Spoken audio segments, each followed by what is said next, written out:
7장 포인터와 다차원 배열에 대해서 살펴보도록 하겠습니다. 7장 1절에서 먼저 2차원 배열에 대해서 살펴볼 건데요. 2차원 배열을 주소값을 중심으로 해서 살펴보도록 할 거예요. 그리고 2절에서 2차원 배열 이름, 이 2차원 배열 이름의 포인터형에 대해서 한번 조사를 한번 해볼 거고요. 그러면 3절에서 이제 포인터형을 알았으니까 2차원 배열을 가리키는 포인터를 만들어서 2차원 배열을 가리키게 하고서 사용을 한번 해보도록 할 겁니다. 다음 4절에서는 2차원 배열을 함수에게 전달할 때 함수의 매개 변수로 어떤 포인터 변수를 만들어야 되는지 알아보는 시간을 가질 거고요. 5절에서는 이제 2차원 이상의 n차원 배열 3, 4, 5 이런 n차원 배열을 가리키는 포인터와 함수 전달 방법에 대해서 한번 확인을 해 볼게요. 그리고 6절에서 메모리 동적 할당으로 2차원 배열처럼 사용하는 방법에 대해서 확인을 해 보도록 하겠습니다. 그리고 7절에서 단원 정리를 하면서 마치도록 할게요. 자, 그러면 2차원 배열에서 주소값을 중심으로 한번 살펴보면 2차원 배열을 한번 살펴보도록 할게요. 그래서 2차원 배열과 포인트와의 관계를 살펴보기에 앞서서 2차원 배열 요소들의 주소값의 변화를 먼저 확인을 한번 해보고 여러분도 이 관계를 정확히 머릿속에 그릴 수 있도록 했으면 좋겠습니다.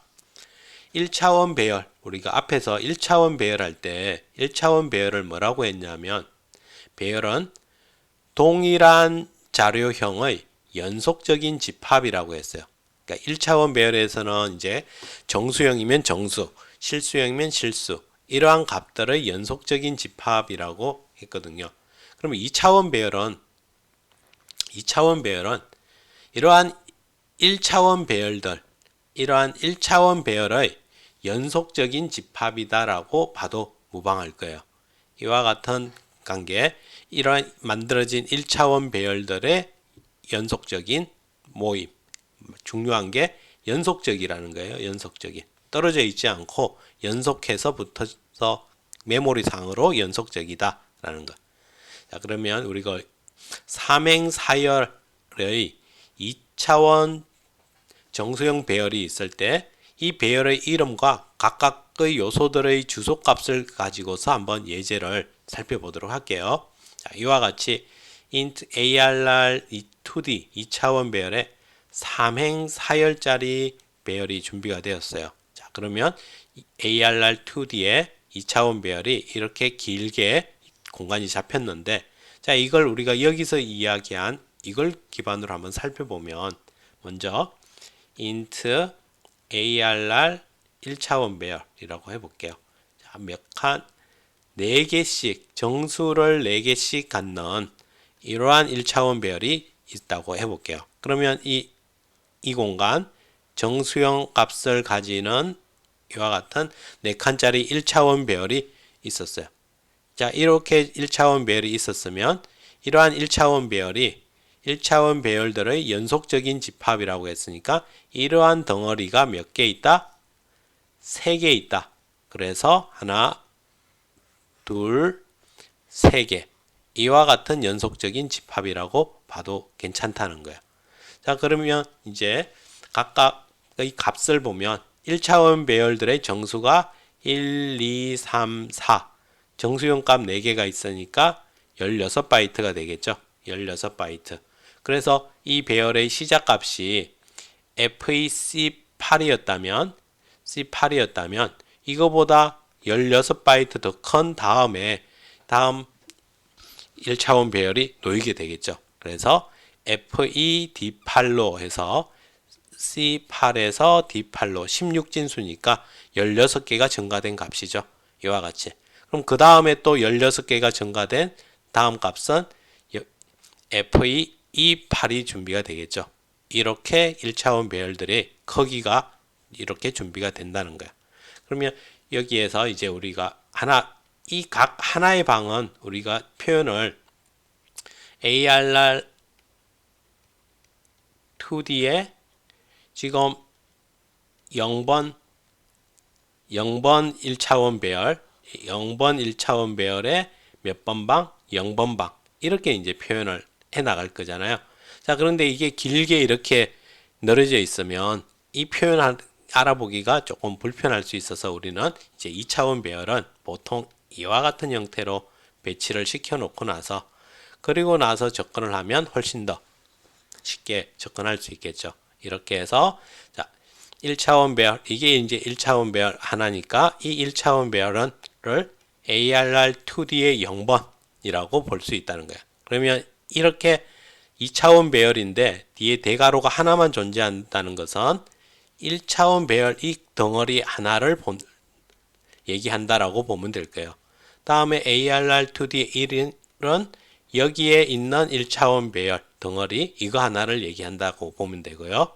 ARR2D의 2는 또 여기를 본다고 생각하면 되겠죠. 자, 그리고 나서 이제 이 뒤에 0번방을 붙이게 되면 이제 각각 여기 이곳의 값을 나타낼 거고 다음은 여기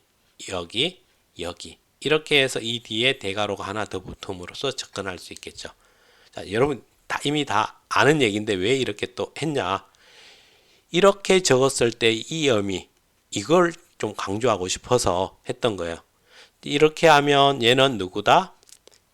이곳 전체 나중에 우리가 이 배열을 이용을 해서 이 이름을 이용을 해서 사이즈 오브라는 걸 체크를 하면 이 크기 이만큼의 크기를 얘기를 하게 된다는 걸 강조하려고 이렇게 표기를 해봤어요.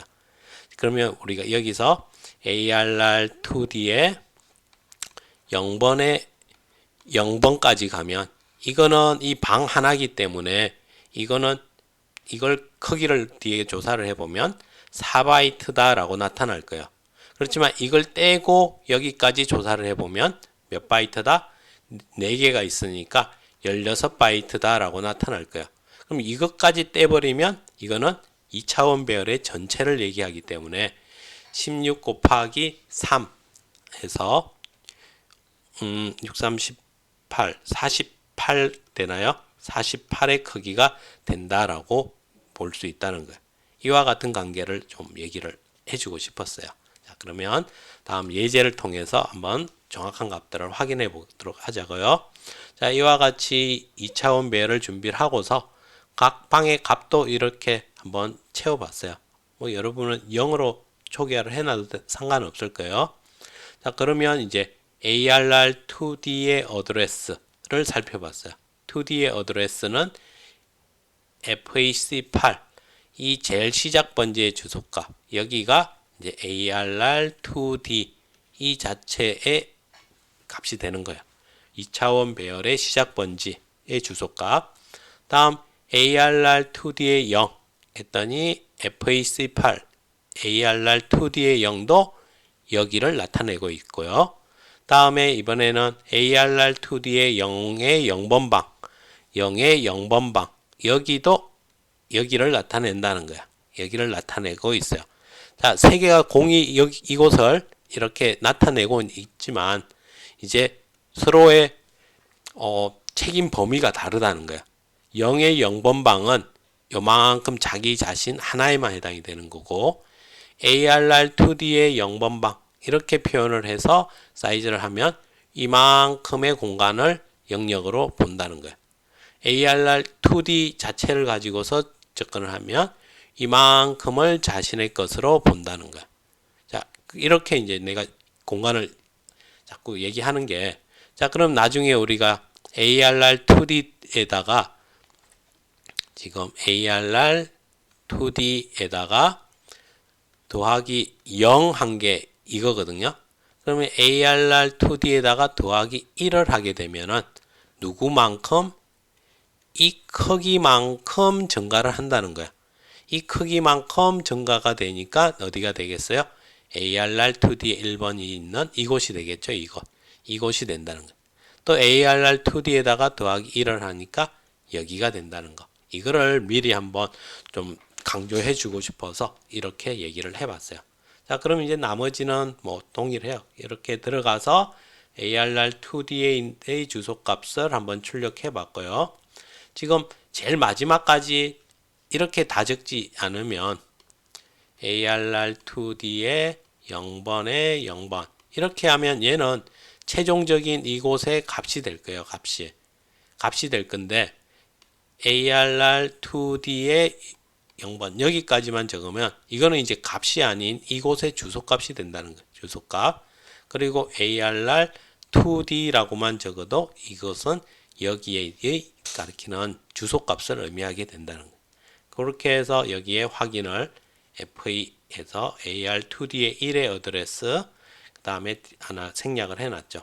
이와 같이 접근을 해서 우리가 각 배열의 각 위치의 주소값과 그 다음에 값을 한번 확인을 해보는 예제를 살펴봤습니다. 한번 이 예제를 통해서 2차원 배열에 대한 주소 값의 변화 이거에 대해서 여러분이 머릿속으로 잘 좀 기억을 해놓고 그리고 나서 7.2절에서 이제 연산을 주소값에 포인터 연산을 했을 때 변화되는 과정에 대해서 좀 더 쉽게 접근할 수 있을 겁니다. 예, 수고하셨습니다.